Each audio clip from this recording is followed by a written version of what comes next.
On Monday, the Prime Minister's safeguarding minister admitted on the floor of the House that there was a cover-up of the child rape gang scandal. Does the Prime Minister think we should expose this cover-up? Mr. Speaker, this is obviously a serious issue. I oversaw the first grooming gang prosecution, which was in Rochdale more than a decade ago. There is a contrast here because the Leader of the Opposition, when she was Minister for Children, Women and Equalities, never raised this issue in the House in 3 years. Mr. Speaker, the Shadow Home Secretary held 352 external meetings during 20 months. How many were on this issue? Not one. And they failed, of course, to implement a single recommendation for the independent inquiry into child sex abuse. Mr. Speaker, my position is absolutely clear. Where there's evidence, the police should investigate and there should be appropriate prosecutions. That's route number one. Route number two, we should implement existing recommendations, which did expose what went wrong. They weren't; those recommendations were not implemented by the last government. They're being implemented by this government. We are providing for local inquiries. We're investing more on delivering truth and justice for victims than the party opposite did in 14 long years. Mr. Speaker, in the last year of Conservative government, we had a gangs task force that found 500 perpetrators, protecting thousands of victims. We launched that inquiry that he's talking about, but more still needs to be done. It's now 4 months since I asked him for a full national inquiry. Instead, he promised 5 local inquiries. There will be one in Oldham. Will he now name where the other 4 inquiries will be? Prime Minister. Mr. Speaker, we are providing for local inquiries. This is a serious... Well, they've got so much to say now. Why did they not... Mr. Speaker, why did they not implement a single recommendation in the 14 years they had in office? We're taking forward those. There are recommendations already in place about the change that needs to be taken. They sat on a shelf under the last government. We are acting on them. We are providing for local inquiries, and we're investing more in delivering truth than they ever did. He cannot name a single place because nothing is happening. He stood there at the dispatch box, promised 5 local inquiries. Nothing is happening. On the last day of term, he had his minister come out to water down the promise to say they would provide funding. That is not good enough. At least 50 towns are affected by rape gangs. Places like Peterborough, Derby, Birmingham, Nottingham, Leicester, Rotherham, Rochdale and Preston. Is he dragging his heels on this because he doesn't want Labour cover-ups exposed? Mr. Speaker, I spent 5 years prosecuting this case. Mr. Speaker, I was the prosecutor that brought the first case. And when that file was brought to my attention, Mr. Speaker, I noticed that one of the defendants had not been prosecuted previously. Far from covering up, I asked for that file so that I could have a look at it. On the back of that, I then changed the entire approach to prosecutions, which was then lauded by the government. We were doing the right thing and brought those prosecutions. So my record was going after where I thought something had gone wrong and putting it right. She stayed silent throughout their years in government, and so did the entire front bench. Mr. Speaker, he's not the Director of Public Prosecutions anymore. He is the Prime Minister. People want to know what he is going to do now, not talk about what he did years ago. We are asking for a full national inquiry. Andy Burnham wants a national inquiry. He's not Conservative, he's Labour. Harriet Harman wants one. The member for Rotherham wants one. All of the victims I have met want a full national inquiry. He keeps talking about local inquiries, yet they have not got going. And they haven't got going because local authorities don't want to investigate themselves. Local inquiries cannot force witnesses to appear. Local inquiries can't force people to give evidence under oath. So why won't he have a national inquiry? Mr. Speaker, we've had a national inquiry. We've had recommendations.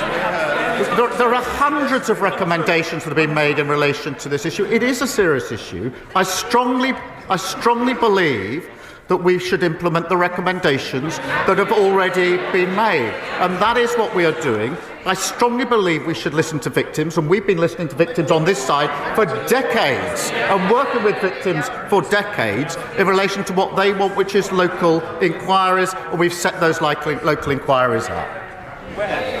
Kemi Badenoch. Mr. Speaker, he says we should listen to victims. The victims want a national inquiry. We haven't had a national inquiry. We had the child sex abuse inquiry, which Conservatives launched. There is still more to be done. It didn't cover this scandal in detail. In Manchester, just last year, authorities were still covering up abuse. The local inquiry chair there has quit. Bradford Council, an area of some of the worst abuses, refuses any inquiry, local or national. Whether it's the streets of Birmingham or the Town Hall of Bradford, it is chaos and cover-ups with Labour councils. When will he show leadership and do the right thing? The right thing is to implement the recommendations that we've got, which is what they palpably failed to do in government. The right thing to do is to have the national inquiries that we need, which is what the victims want. The right thing to do is to invest in our criminal justice system so we can bring people to justice. They've absolutely collapsed the criminal justice system. Prosecutions for rape under their watch, they go up or down. They went down to record lows. Investment in prosecuting these cases went down. Their record was abysmal. They should hang their heads in shame. Mr. Speaker, this is just distraction tactics. He hasn't read the recommendations, because if he had read the recommendations, he would know none of them would tackle this issue. The fact is, if I were standing where he is, we would have had a national inquiry months ago. This issue is personal for me. I have met many of the victims. This is about the protection of children. Nothing else is more important. In the last few days, Mr. Speaker, I've been to Wiltshire, Lincolnshire, Northumberland, Kent. All of them have outstanding children's social care. Do you know why, Mr. Speaker? Because they're all run by Conservatives. That's the difference that Conservative councillors make. Isn't the choice tomorrow between chaos and cover-ups under Labour councils or better services under the Conservatives? She says they'd have a national inquiry. 14 years. 14 years and they didn't do it. It's so hollow. And yes, tomorrow is the first opportunity the country has to pass their verdict on the leader of the opposition and the party opposite after the general. Have they changed? Have they learned? It's passing verdict on the leader of the opposition. We'll see you next week. Right, Nadia Winter. Thank you, Mr. Speaker. Mr. Speaker, I wish that the leader of the opposition would stop weaponising victims of child sexual political points. It's damaging victims, and if she cared about child protection, she wouldn't be doing that. It's a disgrace. You're a disgrace. Mr. Speaker, new data shows that in March last year in Hyson Green and Arboretum ward in my constituency, 64% of children were in poverty, the highest proportion in the whole of the East Midlands, and a damning indictment of the previous Conservative government. One of the proudest achievements of the last Labour government was the action it took on child poverty. Can the Prime Minister confirm that this Labour government will do everything in its power to eliminate child poverty, and that its task force has not ruled out abolishing the two-child benefit limit, the single most cost-effective way to pull children out of poverty? Minister. Well, she's absolutely right to raise the disgraceful record of the previous government, which saw an extra 900,000 children in poverty. I'm proud of Labour's record in reducing child poverty, which is what we do in government, and the task force exploring every lever to reduce child poverty. Leader of the Liberal Democrats, Sir Edward Davey. Thank you, Mr. Speaker. And on behalf of my party, can I send our congratulations to Mark Carney and the Liberal Party of Canada on their historic victory. We wish them well as Canada continues to stand up strongly to President Trump's tariffs and threats. Mr. Speaker, Canada has learnt what happens when you do a trade deal with President Trump. He can't be trusted to stick with it. The Prime Minister didn't answer my question last week, and he didn't answer my honourable friend, the member for Wokingham, just now. So let me ask again. Will the government give members of this House a vote on the floor of this House on any deal he agrees with President Trump? Yes or no? Minister.